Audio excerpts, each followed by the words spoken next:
zombie like unholy, insane, sewn up black voodoo king. I am God reversed, devouring the universe. Yeah, way too. Hey, the intro music's different this week. That's a track off the last demo that my band and I did many years ago now. The band that I haven't practiced with in at least a year. And those were my deranged lyrics and animalistic, I guess, vocals. I thought I'd play that for the heck of it. Anyway, I'm Phil Albertelli, and this is the Week in Doubt episode. Is it 149? So, no shout-outs or corrections, mea culpas, etc. I'll just get right down to it. So it looks like I managed to find my way down yet another internet rabbit hole. And this time it had nothing to do with reptoids, the Illuminati, or ancient aliens. This time I'm talking about the strange world of atheist infighting. I think this is going to be a pretty interesting episode, but ironically it's going to require me to talk about a couple of things that really don't interest me very much. And the first of those things is Gamergate. Now you might be asking, why the heck are you talking about Gamergate on a show that deals with religion and philosophy, a show geared towards atheists and agnostics? Well, that brings me to the second thing I really have no interest in, and that's the ongoing war, both online and off, between feminists and men's rights activists. And I bring that up because the divide between feminists and their enemies or perceived enemies plays a big part in both Gamergate and the schism found in the online atheist community. And there is a certain amount of overlap, and sometimes some of the same names come up. But I guess maybe I should start by clarifying my own position. So Gamergate.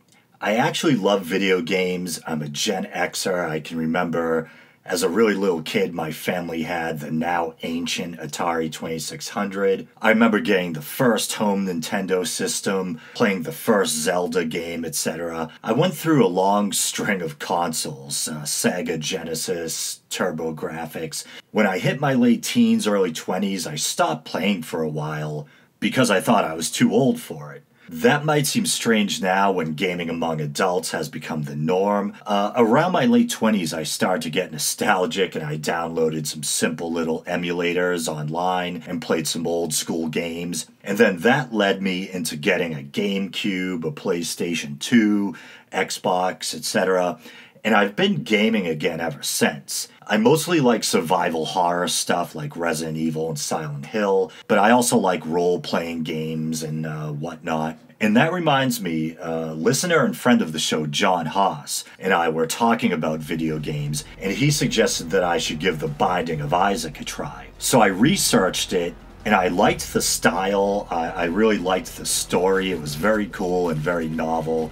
And then I watched a video of the gameplay, and at first I was like, oh, this is cool, it's like old school Zelda. But then you know how even if you're not sure why, sometimes something can have a kind of fingernails on a chalkboard effect on you. Well, I noticed that every time Isaac shot tears from his eyes, there was something about the sound effect that made my brain twitch, and then I could almost imagine the salty taste of the tears. Yes, I am insane.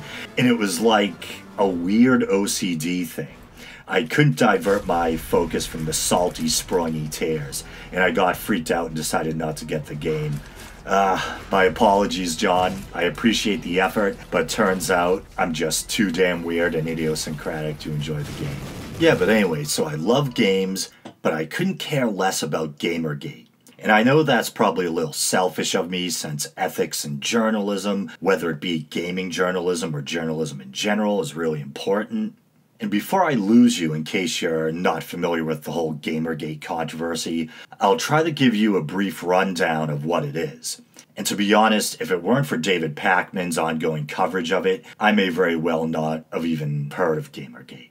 But it looks like it starts back in 2013 when an independent game developer named Zoe Quinn published a game called Depression Quest. I guess some people thought it had received undue attention. Then 2014, as I understand it, Quinn's ex-boyfriend, Aaron Joni, posted an over 9,000 word essay that supposedly contained bits of personal emails and chat logs. The essay made a series of allegations against Quinn, suggesting that she basically slept around and used sex or romantic relationships with gaming insiders to further her career. One specific allegation made by her ex was that she had a relationship with a journalist named Nathan Grayson at Kotaku, an online gaming magazine, and used that status to garner undue praise for her game. In fairness, some accounts say this is false and Grayson never reviewed her game while they were in a relationship, and the only time he supposedly did write about her was before they got together. So as you can see, it's already getting confusing and sounds something like a tawdry soap opera, which is partly why I find it so boring. But supposedly, Aaron Joni, her ex, intentionally published his quote-unquote essay on forums, etc., that were already hostile or critical of Quinn. And this, so the story goes, led to a flood of misogynistic online attacks against Quinn, including death threats. Eventually, the actor Adam Baldwin of Firefly fame coined the term Gamergate, which quickly took on a life of its own and became a kind of online hashtag movement. So as I understand it, I feel kind of like an alien anthropologist looking from the outside in, trying to sort all of this out. On one side of the divide, you have pro-Gamergate people, individuals who, at least on the surface, claim to be fighting for ethical reforms in gaming journalism, such as ending the incestuous nepotism between developers and reviewers. But critics of the movement claim that it's more about hate and misogyny than it is concern over ethics and journalism. Then on the other side of the divide, we have self-described feminists, women and sympathetic males who are trying to fight against what they see as sexism in games and gaming, and misogynistic attacks on females in the gaming industry. Another high-profile name caught up in the Gamergate controversy is Anita Sarkeesian, a feminist blogger and culture critic. She released a series of videos that focused on what she saw as sexist tropes in video games. Fittingly enough, I believe it was called Tropes versus Women in Video Games. And I think she claims that sexism in video games goes all the way back to Zelda and Princess Peach, and that modern gaming is chock full of sexism and misogyny. And to be honest, I think it obviously depends on what games you're playing. I know there are games out there that feature women as sex objects and allow players to beat up prostitutes, etc., such as the Grand Theft Auto games, and that's just judging on hearsay and clips I've seen. I've never really been interested all that much in the Grand Theft Auto series. But on the other hand, the games that I tend to play seem to contain very little sexism. One of the first games I played when I first bought a PlayStation 2 was the Final Fantasy installment, where you play as the three female characters, Riku, Pain, and Yuna. A kind of embarrassing admission, but I love that game. It's an RPG, and your party, if I remember correctly, is completely female. The only thing vaguely sexist I remember about it is that the girl showed a lot of leg, if that's even sexist. Another one of my favorite game franchises is Resident Evil, and those games usually either let you choose between a male or female character, like Chris or Jill, or Leon or Claire, etc. Or in more recent iterations, you play as a team of two, usually one female and one male. And the only thing sexist might be a slightly revealing costume every now and then. Silent Hill, another one of my favorite series, features a female protagonist, Heather Morris, in Silent Hill 3, one of the best in the series in my opinion. And of course there's other games with female leads such as Tomb Raider and Mirror's Edge. And sure, Lara Croft is a sex symbol with an hourglass figure, but like Bayonetta, she's also an empowered, kick-ass heroine. So like I said, I think it definitely depends on the games you're playing. And speaking anecdotally, I don't really see a shortage of powerful heroines in modern gaming. Perhaps an overabundance of legs and cleavage, if such a thing is even possible. Sure, but still there's a lot of powerful female characters out there. But anyway, Sarkeesian has been the target of a lot of online hate, misogynistic threats, and maybe this is where atheism finally comes into play. There's a similar schism in the atheist/skeptic/free thought community, and Anita Sarkeesian's name and things like Gamergate are often mentioned by feminists in the free thought community. And before I go any further, just let me put my cards on the table. by offering my basic thoughts on the ongoing war between feminists and the men's rights movement. I actually find the whole thing incredibly tedious. I guess in a way I'm kind of a big picture person on this subject. I think we should be focusing on the fact that despite gender, creed, or skin color, we're all human. We're all members of the same species, and we should be fighting for equal rights of everyone as fellow human beings. Don't get me wrong, I think it's perfectly fine, even commendable, to have personal causes that mean a lot to you. African American rights, women's rights, men's rights, and all these groups have valid points, injustices that need to be addressed, etc., such as police violence that seems to be disproportionately targeted at young men of color, or the pay disparity in the workplace between men and women, or the imbalance between how men as opposed to women are treated by the courts when it comes to things like parental custody and alimony. There's lots of valid issues that need addressing. But I think the problem comes when people start to identify too heavily with a particular movement, and they start looking at others as well, the other. Instead of seeing each other as human beings, they instead try to dehumanize members of the out-group. Whites trying to reduce blacks to the N-word, black activists referring to whites as quote-unquote devils, feminists calling men scum, men's rights activists viewing women as oppressors, and so on. So the bickering, feuding, the name-calling, it all disgusts me. I think everyone needs to chill, take their heads out of their collective asses, and realize we're all human. Once again, I'm not saying you have to stop fighting for your cause. I mean, heck, it wasn't all that long ago that in this country it was legal to own another person as a slave, or to deny a woman the right to vote. I'm just saying, as you fight, remember our common humanity. Was that too preachy? Anyway, all this Gamergate stuff eventually led me to some stories, as I mentioned, about a similar schism in the so-called free thought movement. I should state up front that I have an almost reflexive disdain for groups in general. I didn't become a non-believer because I drank someone else's Kool-Aid or because I wanted to be part of a group. I became a non-believer on my own because that's where my reason and years of wrestling with the evidence or lack thereof led me.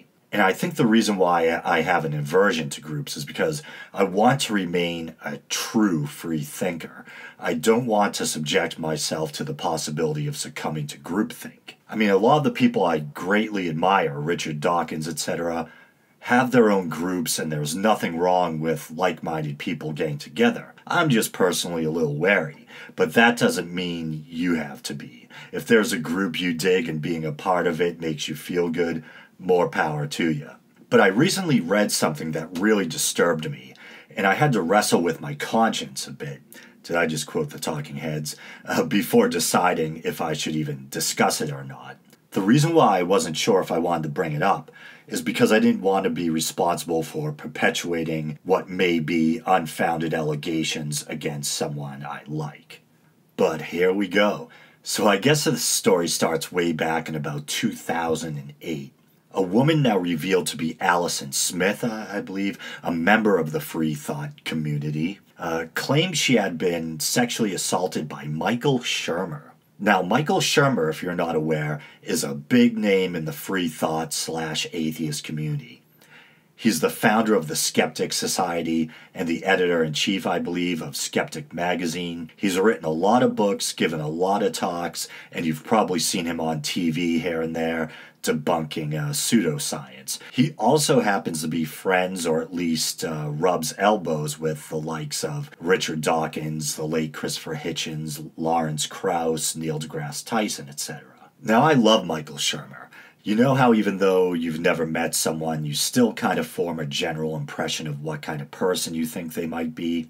Like Richard Dawkins. I love Richard Dawkins, I love his work, I love his writing, but I still don't know what he'd be like in person. If I went up to him and said hi, would he be a cold prick or would he shake my hand? I don't know. But Michael Shermer to me has always seemed like a nice, good-natured, self-effacing kind of guy that you could probably get along easy with. But who knows? This is all just speculation. Sometimes even seemingly nice people can be awful in person. But anyway, I always thought that he seemed like a good bloke. and I really dig his work and the way he promotes skepticism and critical thinking. So when I heard these sexual assault allegations, I really found them troubling, and according to his detractors, this episode might just be one episode in an ongoing pattern of disturbing behavior. Supposedly prominent female astronomer Pamela Gay, I recently saw her on YouTube doing a panel discussion with heavy hitters like Neil deGrasse Tyson and Lawrence Krauss, I believe, and Bill Nye too, I think. But anyway, she claims Michael Shermer lunged at her breasts and was stopped by prominent skeptic, I think it's DJ Grothy, a guy I haven't really heard of until I recently started researching all this. It paints a very bizarre picture. I'm trying to think if I would even be quick enough to stop someone from groping someone's breasts. Did it occur in slow motion bullet time or something? And then there was another woman. Her name escapes me, also a member of the free thought community, but she claims that while having a conversation with Shermer, he continually rubbed himself through his pants. And if these stories are true, then he's a bit of a freak. I'm paraphrasing, but I've read that the Amazing Randy, who runs the Amazing Meeting, where I believe some of these events happened, claims that Michael can be a bit of a quote-unquote naughty boy and supposedly tends to drink too much at these events. But the most serious allegation was the one put forth by Allison Smith. She claims that after the Amazing Meeting, I think it was, she was hanging out partying with Shermer and some others, and he kept plying her with alcohol while he pretended to drink, hiding his drink supposedly under the table. And I'll read some quotes in a bit because I want to make sure I get the story straight, because this is very serious since we're dealing with someone's reputation. But for now, generally speaking, according to her version of events, she ended up getting trashed, and I'm not sure if they ended up at his room or hers, but they ended up having sex while she was supposedly too intoxicated to give consent. So we have this kind of he said, she said. Even though I like Michael Shermer, one thing that made his story look a little suspicious is that he supposedly changed it a few times. First, he claimed that there were a couple of strapping young dude bros who were into Allison, and they were mad that he cock-blocked them, and so according to him, they must have then spread a false rumor that he, Michael, and Allison slept together. Then I think it changed that they had slept together, but it was consensual. There were a few different iterations. But just to back up what I've already said, I'll read from a timeline of the events found on freethoughtblogs.com. And keep in mind, definitely not the most unbiased source, and this is where a lot of the mud has been slung at Shermer, but they do seem to do a good job at least giving a basic breakdown of events. So here it is, Free Thought Blogs, and the article is entitled Timeline of Harassment and Sexual Assault Allegations Against Michael Shermer, appropriately enough. And it starts off June 19th, 2008, Allison Smith. At the Amazing Meeting, Allison Smith, then JREF employee through August 2010, and founder of the now defunct Skeptical Analysis of the Paranormal Society, alleges that Michael Shermer plied her with alcohol to the point of losing time and memory, then brought her to his hotel room and had non-consensual sex with her. And then there's a little snarky comment in parentheses. This is known in legal circles and to U.S. social justice warriors and feminazis as rape. And so, yeah, they're just being sarcastic there. I believe the writer of the article is sympathetic to Allison Smith, and Free Thought Blogs is fairly progressive or left-leaning. Then September 2008, Pamela Gay. Gay has recounted in several places without naming names a story while being introduced to Michael Shermer at Dragon Con in 2008.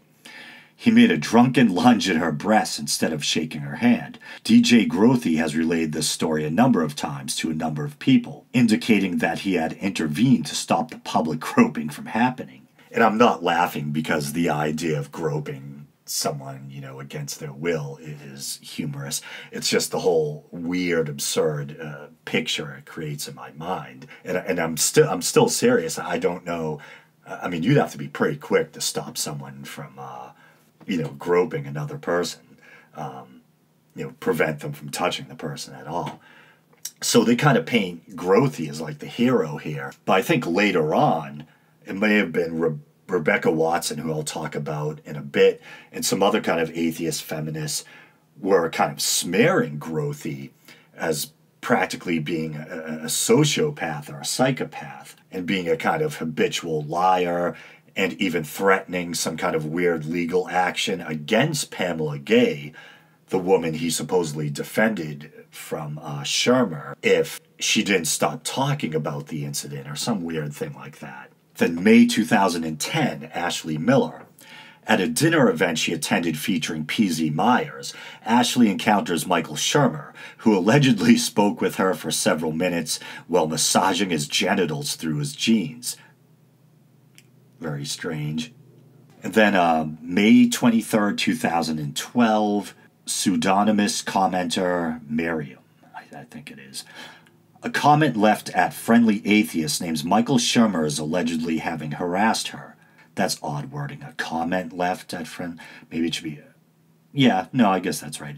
A comment left at Friendly Atheist names Michael Shermer as allegedly having harassed her, and in quotes, trying to sleep with a new young woman every TAM, and TAM is the amazing meeting. And then I'll jump down to August 8th, 2013, unnamed victims via P.Z. Myers, Allison Smith. P.Z. Myers posts accounts by sources he trusts regarding allegations of Michael Shermer's witnessed and experienced predatory tactics and alleged sexual assault of women he coerced into a position where they could not legally consent. August 12, 2013, P.Z. Myers. Michael Shermer's lawyers issue a cease and desist letter demanding that P.Z. remove the post containing the allegations and claiming that P.Z. did not hear directly from the alleged victim, as he stated, pointing out an update suggesting that Carrie Poppy, whoever that is, more and more names, is responsible for putting the alleged victim in contact with PZ. No word on whether PZ actually spoke to the victim directly, though, and claiming that PZ had a profit motive in blog hits. Okay.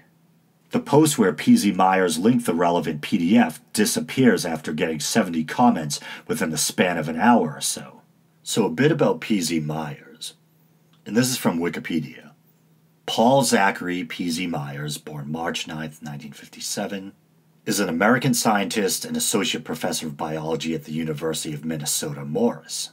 He is founder and co-author of the Pharyngula science blog. Sounds like some kind of weird vampire. Count Pharyngula. Hosted on both the Science Blogs and Free Thought Blogs networks. He currently works with Zebrafish in the... I thought Zebrafish was like an online username. They're talking about an actual marine animal. He currently works with Zebrafish in the field of evolutionary developmental biology and cultivates an interest in cephalopods. Like Cthulhu. So P.Z. Myers, as the timeline suggests, posted allegations against Shermer from an anonymous source, even after being threatened with legal action. Kept the post up. And I recently watched a video of Joe Rogan talking about this, and Rogan pointed out Myers' hypocrisy and said that he thought he was kind of projecting at the cost of Shermer's reputation. Rogan played a very strange clip of Myers giving a talk, and there's a part where he does the shtick where he has people come up from the audience and he gives them these cards that are part of some game. So here's Myers, fat, dumpy, bespectacled, bearded older guy. He invites a younger woman up on stage and jokes with her about how, depending on the card she gets, she may have to have sex with him. And before she gets off stage, he quickly makes some comment to her about how she should hang on to the sex card just in case, because he may want to actually have sex with her or something like that. And I like inappropriate humor, but it is kind of messed up, especially coming from someone who's supposed to be this kind of white knight anti-chauvinist figure. And I know I'm throwing hearsay concerning Shermer around too, but I'm trying to do it in a fair and objective spirit, I hope. Unlike Myers, who doesn't know what the truth is either, but still, from his own anti-Shermer perspective, posts anonymous allegations against the guy. But I hope they're not true. I really like Michael Shermer, and I don't want to believe that he's the Bill Cosby of the skeptic community. But who knows, we live in a messed up world where seemingly good people sometimes do messed up stuff. To me, obviously, the allegations concerning non-consensual sex, or shall we just say frankly, rape, are by far the worst. The other stuff, trying to grab someone's boobs, I mean, it sounds like he didn't actually touch her. So can we be sure he was actually trying to? Maybe he was just joking and pretending. Still inappropriate, but not end of the world inappropriate. And the rubbing himself through his pants, which kind of makes me laugh. Even though it's not an excuse, I don't know, was the guy plastered and just acting like a drunken ass? Was the woman drunk too and they were both kidding around? Was it a crazy party atmosphere? I don't know. In fairness to her, it sure sounds like she didn't appreciate it very much. So maybe she was sober or she was just plain old offended by it. And again, I don't know what the atmosphere was. I don't know if it was some kind of rowdy after party. Sounds kind of funny, a bunch of science nerds, partying hard. But supposedly that does happen after the amazing meeting, or then with some of these other events, they go back to the hotel rooms and drink. But if you're at a party and some dude's rubbing himself, just walk away and talk to someone else. Unless it was some black tie affair and he was like rubbing himself over the punch bowl or something. Or if he, let's say, I don't know exactly what happened. If he had the woman backed into a corner or some place where she couldn't escape, and he's doing these vulgar things, touching himself in front of her and won't let her go, that would be a completely different thing. But I mean, I don't know what the exact context and everything else was. So another thing I guess I should talk about is the infamous elevator incident, and this doesn't have to do with Shermer. It involves Rebecca Watson, a feminist, atheist blogger and podcaster, host of Skepchick, I believe. I'll read a bit from Wikipedia about the elevator incident. At the June 2011 World Atheist Convention, on a panel that also included Richard Dawkins, Watson spoke about her experiences with sexism within the atheist movement. Among the topics in a vlog posted following her return from the trip, she described how after the talk around 4 a.m., after leaving the hotel bar, a man from the group followed her into an elevator and said, "Don't take this the wrong way, but I find you very interesting, and I would like to talk more. Would you like to come to my hotel room for coffee?" Watson cited various contextual reasons why this felt inappropriate and advised, "Guys, don't do that." The ensuing discussion and criticism across several websites, including Reddit and the Ferengula blog, there it is again, became highly polarized and heated to the point of vulgar name-calling and some personal threats, including rape and death. It's pretty damn serious. The controversy increased when Richard Dawkins joined the discussion later in 2011, describing her response as an overreaction, since she had not been harmed, and then contrasting the elevator incident with the plight of women in Islamic countries. In a post titled "Dear Muslima," and Muslima is a name that Dawkins made up. And here's what Dawkins wrote. "Dear Muslima, stop whining, will you? Yes, I know you had your genitals mutilated with a razor blade, and yawn, don't tell me yet again. I know you aren't allowed to drive a car, and you can't leave the house without a male relative, and your husband is allowed to beat you, and you'll be stoned to death if you commit adultery. But stop whining, will you? Think of the suffering your poor American sisters have to put up with. Only this week I heard of one. She calls herself Skepchick, and do you know what happened to her? A man in a hotel elevator invited her back to his room for coffee. I am not exaggerating, he really did. He invited her back to his room for coffee. Of course she said no, and of course he didn't lay a finger on her, but even so, and you, Muslima, think and you have misogyny to complain about. For goodness sakes, grow up, or at least grow a thicker skin." Signed, Richard Dawkins. And I actually think that's pretty funny, and it kind of puts things in context. But apparently Dawkins received a lot of criticism for those remarks, and in response to Dawkins, Watson replied with this. "Richard Dawkins, therefore, will no longer be rewarded with my money, my praise, or my attention. I will no longer recommend his books to others, buy them as presents, or buy them from my own library. I will not attend his lectures or recommend that others do the same. But those of us who are humanists and feminists will find new, better voices to promote and inspire, and Dawkins will be left alone to fight the terrible injustice of standing in elevators with gum chewers. Standing in elevators with gum chewers? If you haven't already seen it, you should search out the YouTube video where she recounts her harrowing elevator encounter. There's something, it's hard to put into words, but something really kind of self-absorbed or obnoxious about the way she offers her so-called words to the wise. Guys, don't do that. I think the video has thousands upon thousands of downvotes. I've never seen anything like it. It might have been like 12,000 thumbs down or something like that. Actually, let me play just a clip of her saying that, because it's really kind of off-putting, but at the same time, almost she herself paints the guy in this very kind of innocuous light. Like, she doesn't imitate him in a way where he comes across as some kind of mouth-breathing Neanderthal or, rabid sex maniac or anything. She actually kind of depicts the guy as being rather polite and mild-mannered. But I'll play it now. To you guys. All of you except for the one man who didn't really grasp, I think, what I was saying on the panel, because at the bar later that night, actually at 4 in the morning, we were at the hotel bar. 4 a.m. I said, I've had enough, guys. I'm exhausted. Going to bed. So I walked to the elevator, and a man got on the elevator with me and said, "Don't take this the wrong way, but I find you very interesting, and I would like to talk more. Would you like to come to my hotel room for coffee?" Just a word to the wise here, guys. Don't do that. I find you very interesting, and I would like to talk more. Sounds like a damn animal. The humanity.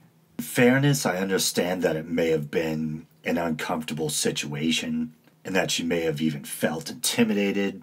I mean, I've been in situations where I'm caught by myself out late at night in the city, maybe, between 2 and 3 a.m. in the morning, trying to find my car, and I'm approached by some drunken dudes looking for directions or something. It's not just women. Anyone can feel vulnerable or intimidated in certain situations. But I do understand, maybe because of the size differential, the fact that men are seen as being more prone to violence or sexual aggression. I totally get why a woman might feel frightened or uncomfortable when propositioned late at night. But I think where she puts herself in a bad light is when she insinuates that this is a universally bad thing. That politely asking a woman out in an elevator is some etched-in-stone taboo, and we should all know better. And maybe I'm mistaken, but I believe the guy is someone from the same convention, possibly even another panelist, although I'm not sure about that. So the guy might not have been some completely unfamiliar face or figure. I think it also depends on how you do it. If you're leering and invading the girl's personal space while you're asking. But if you just ask politely like a normal human being, I understand it may still be awkward or off-putting for the other party, but I don't think it's absolutely inappropriate in general. And I was about to be nasty. Should I? Is it beneath me? But I was going to say Rebecca Watson should consider herself lucky anyone is asking her out. Damn, I said it. Harsh. I usually wouldn't stoop to something like that, but she just pisses me off so bad. Like she's God's gift, no pun intended. And we should all be aware of the proper way to ask her out. Anyway. But she's one of those people I mentioned earlier, who seems to just see everything through their ideological lenses. It's always an ongoing war against men. There's a misogynist behind every tree. And she does seem to have a bad habit of accusing other skeptics and freethinkers, atheists, etc., of being sexist or misogynistic. She used to accuse Brian Dunning of being sexist. I'm trying to think what he ever did to merit that. Maybe having female dancers in his cheesy videos, or the occasional lame hot tub joke. But otherwise, I mean, Brian Dunning's got his problems, but I don't think being sexist is necessarily one of them. And by problems, I'm referring to his legal troubles that I've mentioned before on the show.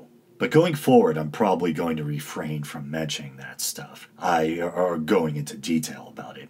I really like Brian Dunning. Skeptoid's a great podcast, and it's both entertained and taught me a lot over the years.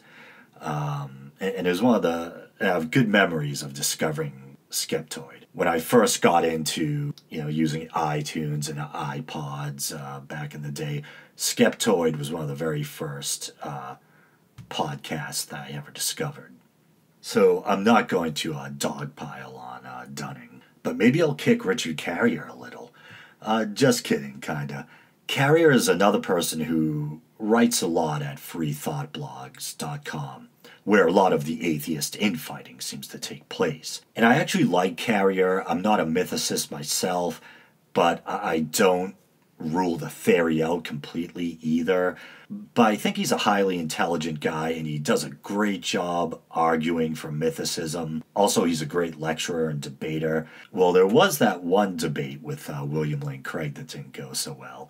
But I think it's why I found it so jarring when I saw how catty he and others could be online, starting flame wars with other non-believers, etc. He's warred with John Loftus and Bart Ehrman. If you go to the comments section of Free Thought Blogs, it's like the atheist equivalent of the Huffington Post or the Blaze. The conversation just seems to inevitably devolve into this kind of childish back and forth and one-upsmanship and name-calling. But it's funny, it's something I realize more and more the older I get. Whether it's politicians, celebrities, or even public intellectuals, we put these people up on pedestals, and in the end, to quote Nietzsche, human, all too human. With that being said, I guess I'll call this episode a wrap. You guys know the drill. You can like the show on Facebook, follow the show on Twitter, check out the YouTube channel, subscribe to or rate the show through iTunes, listen on Stitcher, check out the archives at Podbean, podbean.com. Just look for The Week in Doubt. If you want to help out the show monetarily, you can donate using the PayPal widget at the bottom of the Podbean page, the Week in Doubt Podbean page, or you can donate monthly by going to patreon.com and becoming a patron. And I think that's it. And I kind of went into new territory this week. I touched on some hot button stuff that I usually don't get into, like gender issues and things like that. So I hope I didn't offend anyone. I doubt she's listening, but I probably, if she were to listen, I'm sure Rebecca Watson might be a little offended, but she's probably used to that by now. I just checked that video out again, and it's up to 13,000 downvotes. Oh, man. But she's human too, like the rest of us, so I shouldn't be too hard on her, man. But sometimes things rub us, no pun intended, that wasn't a Shermer thing, rub us the wrong way through our pants, and we give in to the lesser angels of our being and say some stuff. But anyway, okay, it's enough about that. Until next week, thanks for listening. Black Halo, I am death come clean, psychotic and destructive, I am the death machine.